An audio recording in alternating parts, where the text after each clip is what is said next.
So how does fire actually work as an ecological process? The causes of fire are that there is a lot of fuel that's available in prairies that dries out easily, that is mixed with air, which allows it to dry out easily, but it allows it also to combust very quickly and very heatedly. Um, and that is a fundamental part of prairie systems, but it is also a fundamental part of oak systems. Oak leaves are basically an oak tree's way of saying, I want to burn. I don't want to burn too hot, but I want to burn, because oak leaves have this waxy cuticle on them, which slows down the transfer of water moving from the leaf to the external environment and dissipating. And those leaves are slow to dry, but they're also slow to dampen. And so um, you can burn for oak leaves are very flammable and will carry fire very well, but not very intense fire, which is exactly what oaks are adapted to. Whereas if you think of maple leaves or hackberry leaves or cherry leaves, those leaves are significantly degraded by the time you get to the spring. So they're pretty much degrading throughout the fall, whereas oak leaves can persist and be burnable for several years after they've been laid down. So oaks are creating fuel that will encourage fire to occur. Ignition of those fuels could have occurred by lightning strikes, and those lightning strikes don't necessarily need to be local. They could be located tens of miles away or hundreds of miles away if they burned extensive area. But lightning strikes are frequent, and it's pretty hard to find an oak tree, for example, that is more than 100 years old that doesn't have some lightning scars on it. So many of these oak trees have been struck by lightning. And so these can happen. And one of the things that I was kind of curious about this is when I've looked at oak trees in the Midwest, we don't have lightning storms that are dry. We do occasionally, but they're fairly infrequent. But what we do have are lightning strikes that can occur. And if they start a fire in the punky wood, say at the base of a hollow oak, um, they don't need to light the fire outside of that oak quickly. They can basically smolder for a day or two while things dry out following a thunderstorm that occurred and that lightning strike that occurred, and then light the fuel as it dries out. So there doesn't have to be an immediacy to when the lightning strike occurs versus when a fire starts to burn. Whereas out west, lightning strikes are much more common during the summer and can occur under drier conditions where lightning directly lights the fuel that creates a conflagration that you see. So there's a difference, I think, between how lightning likely ignited things in oak savannas or in prairies. But Native Americans, most of the tribes where interviews have been done historically, all have fire as an important part of their ecology, of their culture, of their ways of interacting with the landscape, and importantly, managing the landscape for their various needs, whether it be driving game or creating foraging pastures for game or creating materials through which they can make basket weaving so that fire they would actually use to make the correctly shaped um, and correct diameter of materials that they would use for weaving, for example. There's many different uses of fire for blueberry production, lots of uses that people have used for fire. As it's been done. And so it's quite likely that our landscapes were fairly extensively managed when populations of Native Americans were not disruptive and reasonably large across this landscape. And so Europeans didn't, though they might have come to a fairly sparsely populated landscape. That sparsely populated landscape might have been a fairly recent phenomenon, and that they actually were walking onto a landscape that was showing its echoes of extensive management that had been done 100 or 200 years before they ever set foot on that property or on that ground. The characteristics of natural fire is that the fire goes up the hills more rapidly than it goes down the hills, as well as with the wind more rapidly than it does going into the wind. So here, for example, is a backing fire, and this is, of course, a head fire. So going with the wind and up the slope, and this is backing against the wind.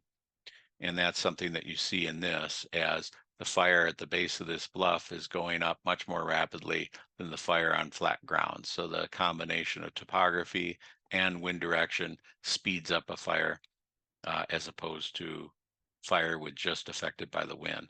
And that's essentially what you see in this picture.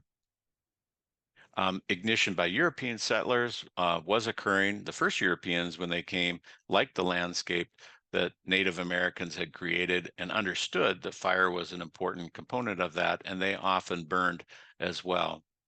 There was also unintended fires that were occurring by European settlers by things such as the rails, um, and so fires were also occurring through an accidental basis. But fairly quickly, by the early 1900s or so, fire suppression was considered the appropriate way of dealing with the surrounding landscape. Grazing and browsing are likely also important in terms of affecting these ecosystems, and there's an interaction between them. And so towards the end of this presentation, we'll talk about how we can use that interaction in an agricultural setting so that we can combine ecology with production agriculture as a way of doing that. Round Top Bluff was grazed, but that was not enough to prevent afforestation from occurring, though it might have slowed it down or directed it. So it didn't occur on these more exposed areas, which are more exposed and drier, but also places where grazers could get to. But in the draws and stuff, which tend not to get as grazed as heavily because they're steeper, you would have more shrubs in these areas. But these are also areas where there's fire refugia. So the first place where cedars were occurring was in areas where horses can't get to, but also where fire can't get to.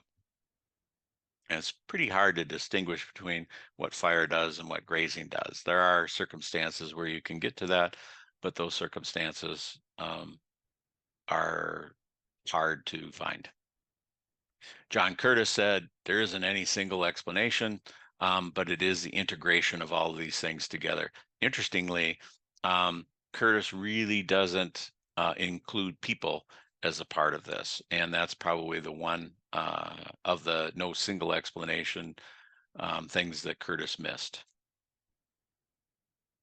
So there are natural influences to fire frequency in that a lower fire frequency can be invaded less by trees that are dry versus trees that are wet, is what that's really saying.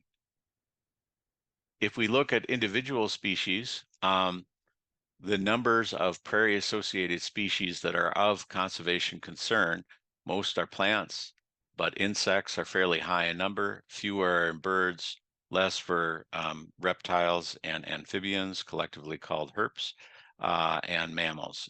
So in Wisconsin, or in the Midwest, there's over 1,000 species that are in that category of conservation concern, and almost all of them are prairie associated, at least during some portion of their annual cycle. So prairies are important, and in this case, prairies and savannas are probably equal to each other, and it's not really worth dickering about whether or not they're included, because they're both really important in this sort of statistic. So if we want to deal with biological diversity, we are dealing with fire adapted ecosystems in the form of prairies or savannas. So let's talk about the effects of fire on those plant communities. Fire influences these plants in many different ways on a collective basis or on an individual species form of adaptation. Bur oaks are classic in that this gnarly oak tends to insulate the cambium that's underneath it extensively, and so bur oaks can tolerate a fair amount of fire without being negatively impacted. Usually bur oak seedlings, if the fuel isn't too great, can survive a fire at 4 to 5 years old, or 4 to 5 growing seasons old. And even if they do get top killed at that point, they keep growing underneath the ground, so they develop a greater store of nutrients and materials underneath the ground. And so eventually that tree can bolt if it gets an opportunity for where no fire occurs, and then it can get beyond that period of time where it's vulnerable above the ground to fire.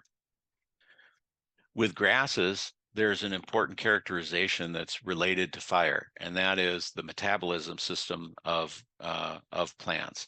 There's pretty much two ways that the carbon fragment can be broken down um, in the Krebs cycle, and one is 3 carbon fragments and the other is 4 carbon fragments, which is what's meant by C3 and C4. C4 plants that utilize a 4 carbon fragment utilizes or releases more energy through the metabolic cycle, through the Krebs cycle, than does C3, the C3 cycle. The difference, however, is that the breakdown of 4 carbon fragments can only occur at warmer temperatures than can occur with the 3 carbon fragments.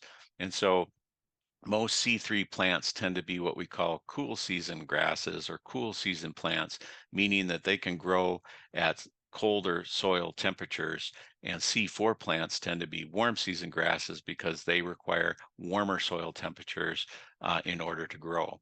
Fire, of course, influences the soil temperatures both directly and indirectly. But by directly, I do not mean by warming the soil through the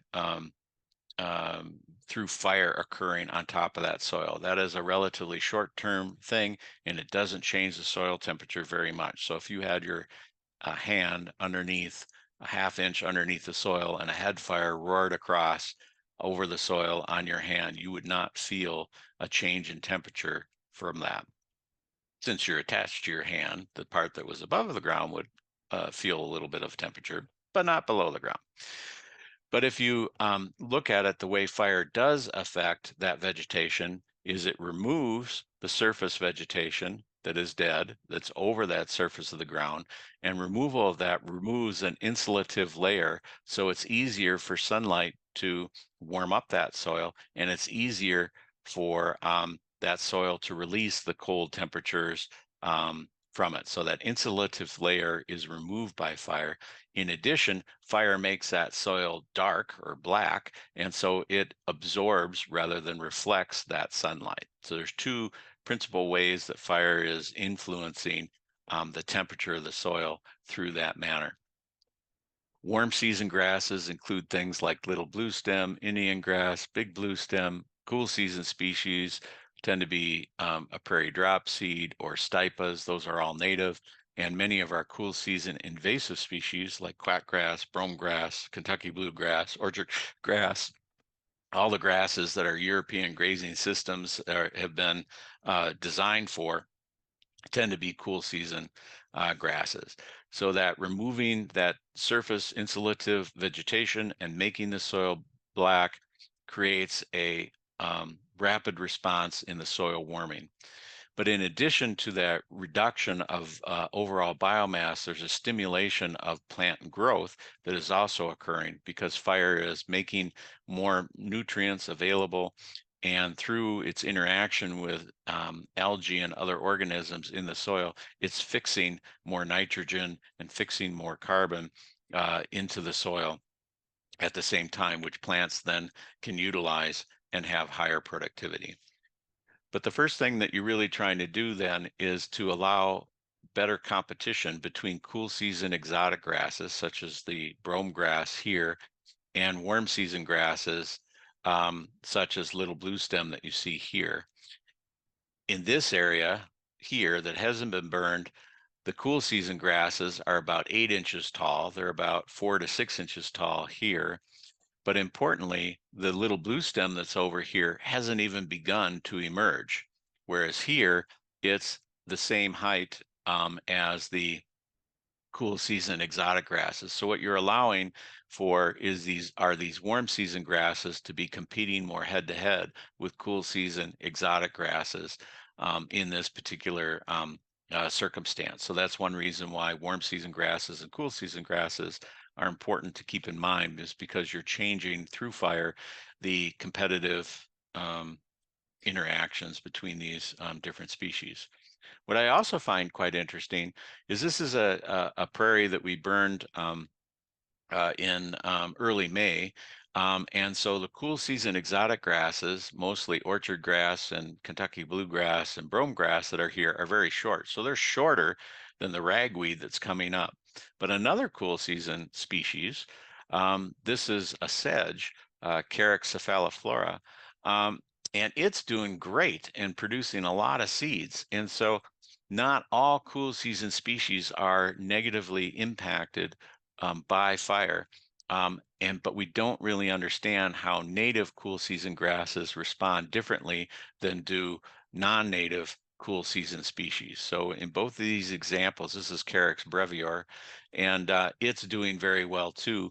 And this high production of seed in an area that's burned, see here's brome that's coming up, but there's not much brome that's flowering in this area, and there's almost no brome flowering here. And yet this other cool season species is flowering here. And these seeds are going to fall on mineral soil and have a much better chance at establishing themselves um, through their ability to fall on soils where they can get contact with mineral soil and be able to survive, germinate and survive. So I don't think really understand how native versus non-native cool seasons interact with fire, but there is a difference. Repeated annual burning, many people will argue that it favors grasses. I'm not convinced of that. If you have a, a cover like this, which is a 90% cover or 95% cover of little blue stem, yes, if you keep burning it, you'll tend to have more little blue stem. But if you have a lot more, if you have a lot more cover or of native forbs, non-grass, non-woody, non-vine species, actual annual burning can improve the cover of those forbs. And so there's a real density dependent response in terms of how frequency of burning can change frequency in the species that you have.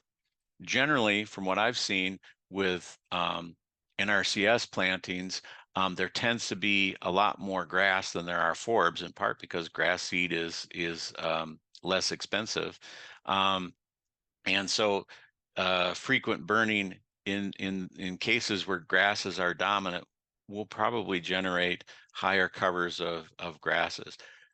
But that said, pollinator plantings that I've seen, which have almost no grasses in them and lots of forbs, can also be problematic because you need the fine fuels to carry fire.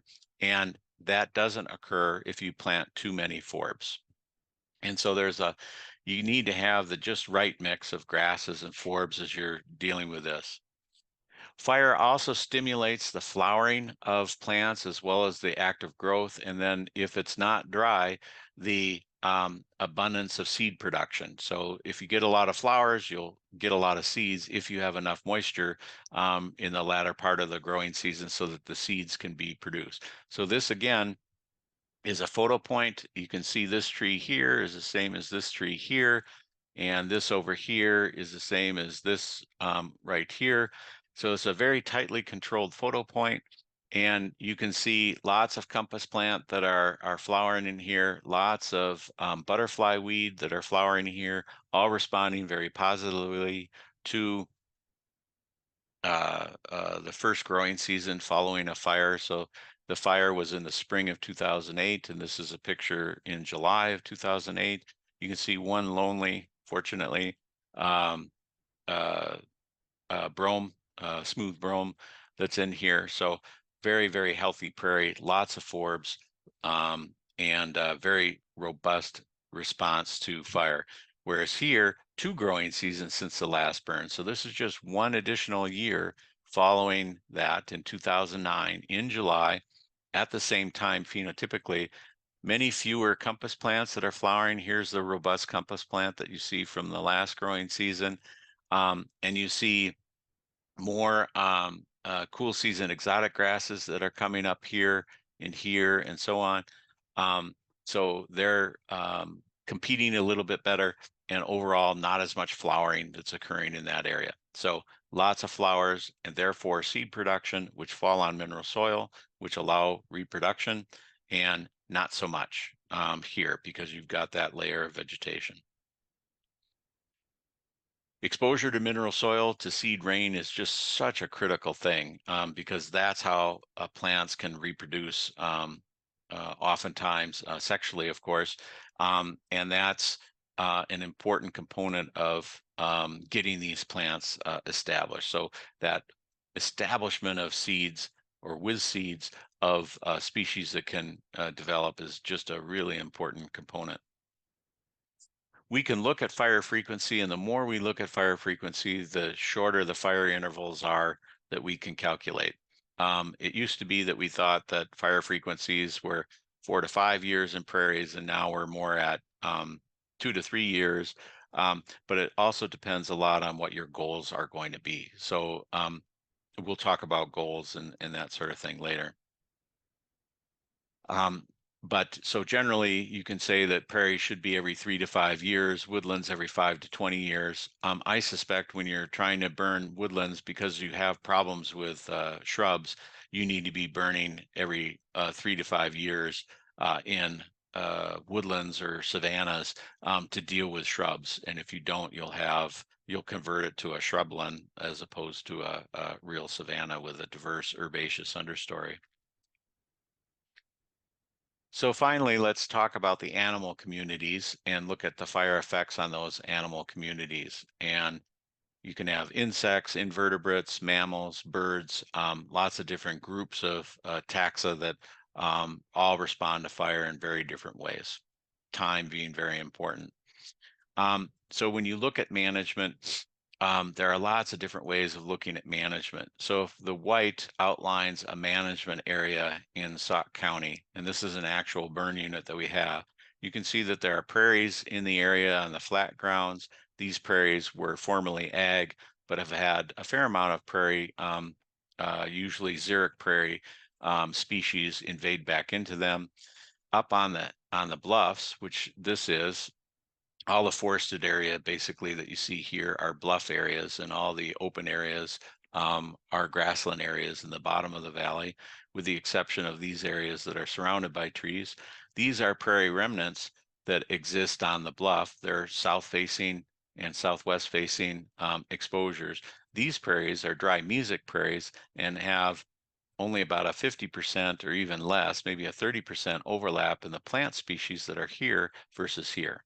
And you can see that there's prairie remnants over here and prairie remnants that are over here.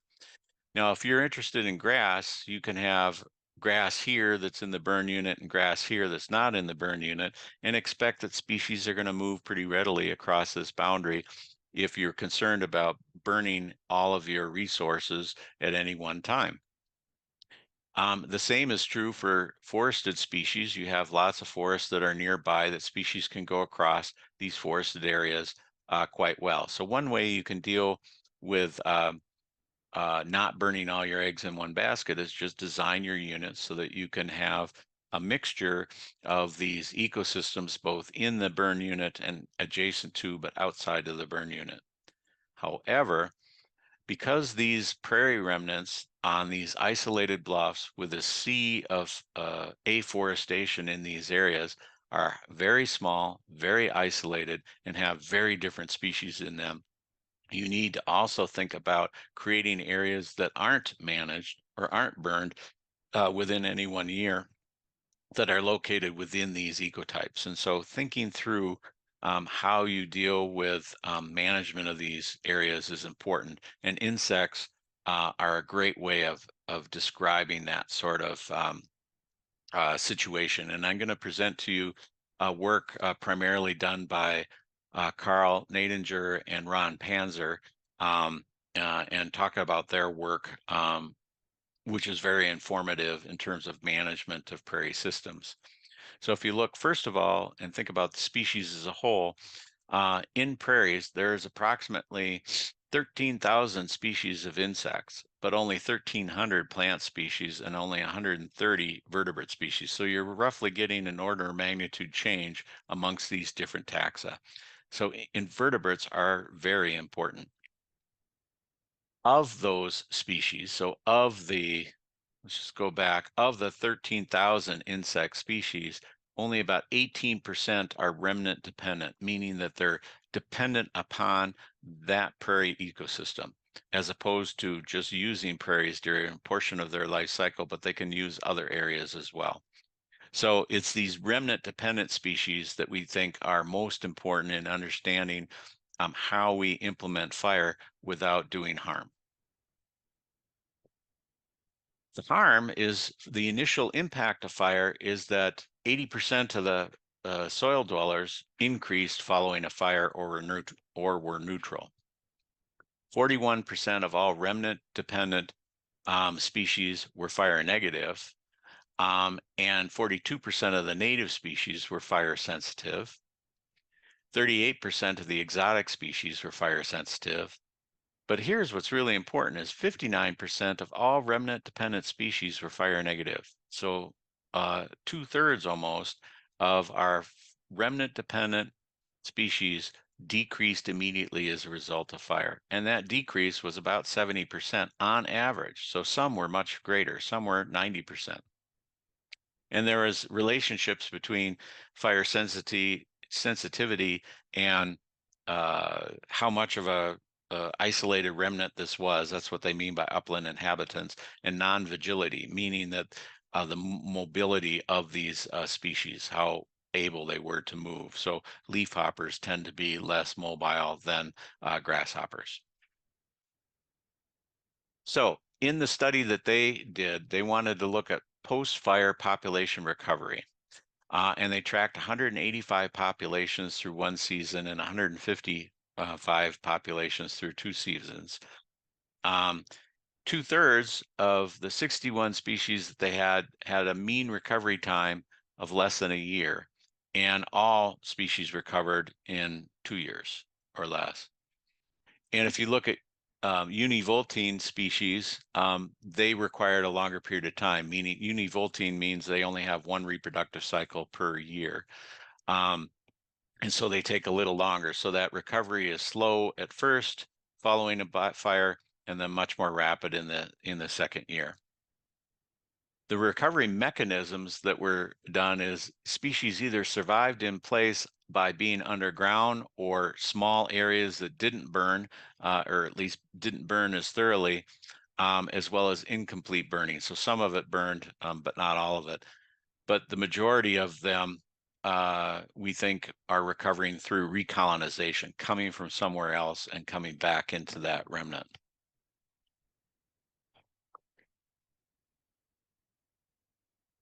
Many of our conservative insect species persist just on these remnants, and these remnants are highly isolated. That's why they persist only on those remnants.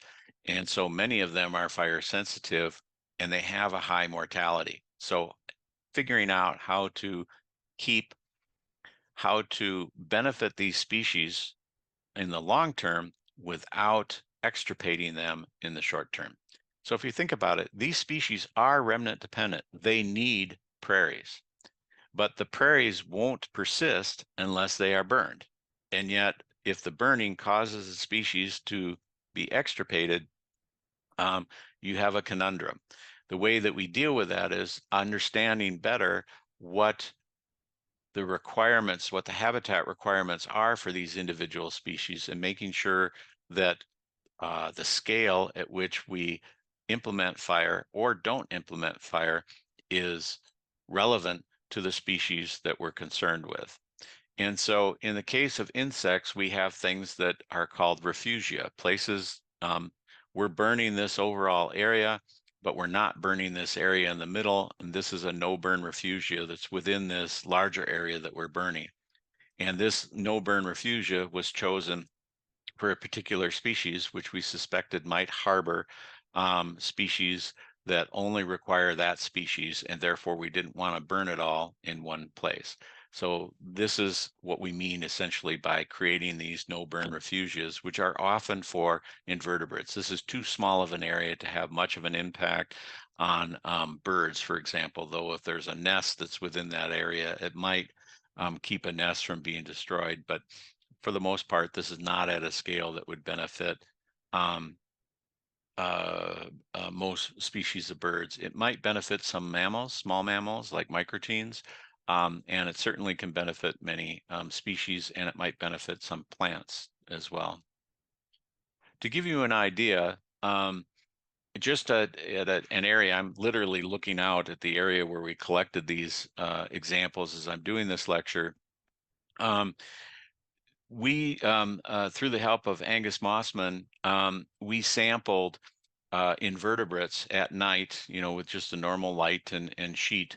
And we found that in a prairie remnant just outside my window, there were 25 species of species in the leafhopper family that were found on that sheet. And leafhoppers don't move around that much. So there are 25 different species that were occurring probably within 10 meters in this small prairie remnant that we had.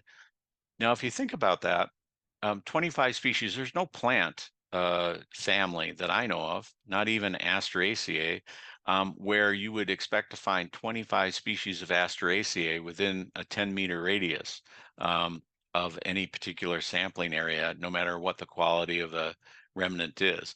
And yet we have 25 species of leafhopper. Now think about that. How in the world are you going to try to create a management plan that incorporates the different needs of all 25 species of leafhopper, let alone the other insect species that are also occupying that prairie remnant? It's impossible. We know we are going to make mistakes.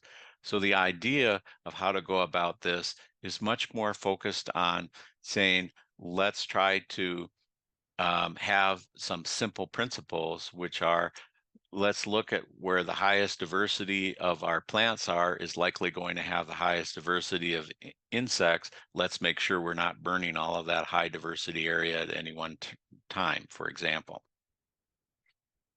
So that's kind of how we're trying to deal with insects. We're taking the same ideas and trying to do it in a similar way, but with birds. And birds, however, are a little bit more difficult to deal with because they are require bigger areas in which to work. So we can look at prairie chickens, Henslow sparrows, meadowlarks, and red-headed woodpeckers, just as an example. So birds respond to vegetation structure very readily, grass versus woods or shrubs, or short grasses versus tall grasses. Those are different ways of looking at vegetation structures. So if we look at prairie chickens, for example, they really want short grass, which can be developed by tight grazing, but they also can be developed by prescribed fire, so that in the spring, when they're forming their leks, they have these areas that they can do their courtship and so on, and then disperse out to taller grass areas where they have where they will create their nests. Another way of looking at vegetation structure come from both red-headed woodpeckers as well as rusty patch bumblebees. And if you look at this forested area, this also was forested area here, and we removed these trees. You can see some of the burn piles or wood piles that we had left over from here. But this forest density, if we just run fire through this, these trees are big enough that they'll not be top killed by fire. And it would take 30 years to open up this canopy. And so fire alone isn't going to create a very rapid change in species that are in great decline right now. So what do?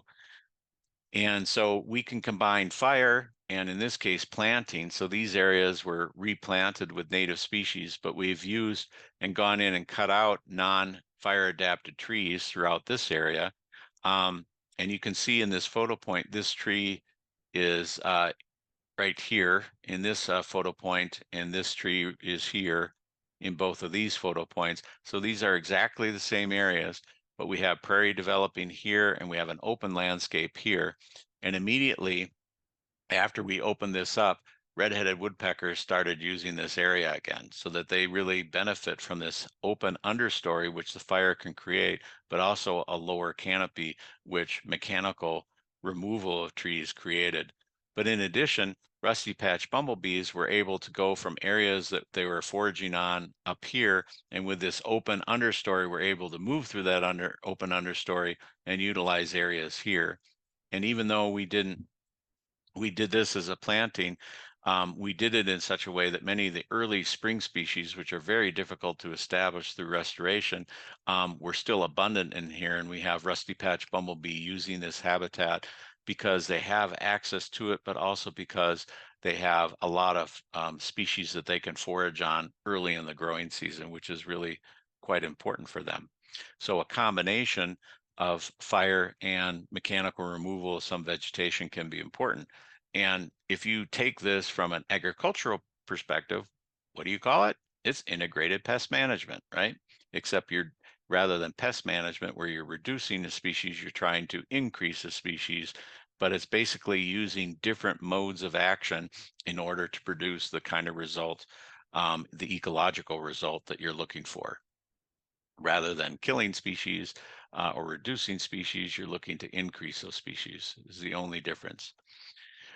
Fire for birds also has an influence on habitat productivity. For both Henslow sparrows, a nest like this, where you have, it requires a lot of vegetation that they use to build their nest on the ground, or a meadowlark where they actually have a dome that they build over their nest. So in both cases, they need a lot of vegetation. The immediate growing season following a fire causes a decrease in meadowlarks and a decrease in Henslow sparrows. But by 3 growing seasons since the last fire, their productivity exceeds that of 4, 5, 6, and 7 growing seasons since the last fire. So their peak productivity comes with a medium distance in growing season since the last fire, because they're still benefiting from the productivity of that system, an echo from fire, but utilizing the more extensive thatch that's been produced that they can use for their nesting, so they can nest more successfully with thicker thatch than what you would find in a prairie that is more moribund and 5 or more years older since the last fire. So there's echoes or lags that occur with these management activities and the response to fire, and that many of the bird species have their greatest productivity several years following the last fire, but need fire in terms of the overall productivity of that system. And of course, they need fire to keep prairies open and not covered with forests, which would cause meadowlarks and Henslow sparrows to abandon the site because they don't like forest canopies. And sometimes it's important to understand when you're dealing with birds that you have these conflicts in management. So for both woodcock and ruffed grouse, you need to use fire to manage for vegetation structure, because these species prefer these open forested systems oftentimes, and yet mortality of chicks or eggs can occur. And so there's these trade-offs. And what you're trying to do overall is have where there's a net gain, even though there are trade-offs, especially in terms of short-term reduction in productivity versus long-term persistence in either adult survivorship or overall long-term productivity for an individual. With small mammals, many of the grazers tend to respond quickly to a fire because you're getting such a robust growth of graminoid vegetation, and many of the seed eaters decline immediately following a fire because you've removed many of the seeds from that. However, the next year is kind of the reverse. The seed eaters will benefit, and just like insects, they will increase more as they can find more seeds that are being produced as a response of to the fire, and so they'll do better the second growing season since the last fire as opposed to the first growing season since the last fire. And so again, you're seeing trade-offs between grazers and seed eaters in the mammalian world. Predators, of course, immediately following a fire have a greater ability of finding their prey, and so that they do better in the first growing season since the last fire and less so in subsequent growing seasons since the last fire. Large mammals, of course, respond very positively to fire, um, either with cool season exotics or with native species, because there's often more nitrogen in the plant and the palatability is much greater, or the lignin content is much lower in plants that are growing immediately following a fire. But of course, the integration of both cool season and warm season grasses can provide a more complex pasture environment for many of the grazing species, and so they need both. What I'm kind of fascinated by is when you combine native cool season species with native warm season species, can you have as good of a overall production for grazing species from a agricultural point of view as you can with the current cool season non-native species growing environment that we have? And that's an interesting question that I think we could do quite a bit more in exploring.